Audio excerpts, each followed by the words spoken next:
Shift 2 is a follow-on from Shift 1's proposition of the true driver's experience, and we're building on that even further with the driver battle and immersing one more step inside that revolutionary cockpit cam with the helmet cam. And the helmet cam is now giving the player a view through the eyes of the race driver, and it really is in tapping into our race drivers, engaging them early and often, really refining this experience of what it feels like, sounds like, and is like inside that helmet each time that driver battle is happening in the grid, and especially that driver battle with themselves at night, which is exemplified in our all-new night driving mode. Through brand new innovations from Slightly Mad Studios in rendering and lighting and damage model, night racing changes the game entirely with the dynamic shadows that are cast, multi-point lighting sources, and especially the full damage mode supported in a full simulation mode. We're now relying heavily on collisions to keep your headlights on, and certainly following the pack to see the contours on the road, especially on the darkest parts of the back of English countrysides in Bran Hatch, or French countrysides in the back parts of Spa.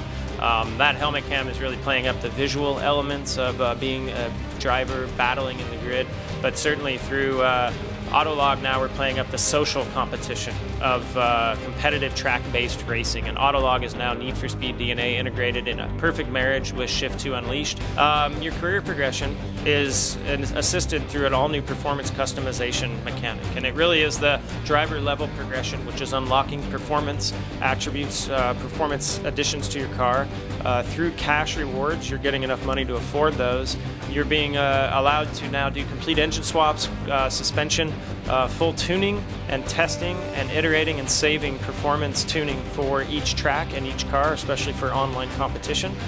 So through the leveling up of your driver level, you're now also leveling up the capabilities of your car, and over the course of the career you're building up cars which are specific to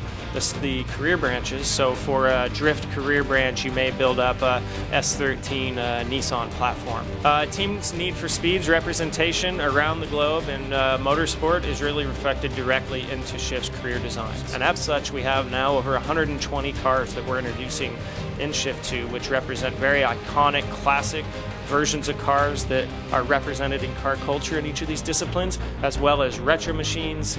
super machines, which we've become popular for, as well as GT3 and GT1 full-blown race car machines. Well, online isn't something we're talking about in detail today, but Autolog is certainly our social network for racing, and it really is an accumulation of a bunch of disparate pieces that used to be represented in other aspects. We're tying all together into one nerve center. So now, instead of having to look for leaderboards and understand who's setting records where, Autolog's now giving you a very easy way to get to that information per track, see a regional leaderboard record, or see a world leaderboard record set, even in the load screens. We're surfacing data, which is incentivizing players and inciting that social competition of online racing even further by always making the carrot, if you will, present to the player. They see who's setting the world record, they see what they have to do to beat it, and likewise, as they're setting world records, that information is being surfaced to the world via Autolog.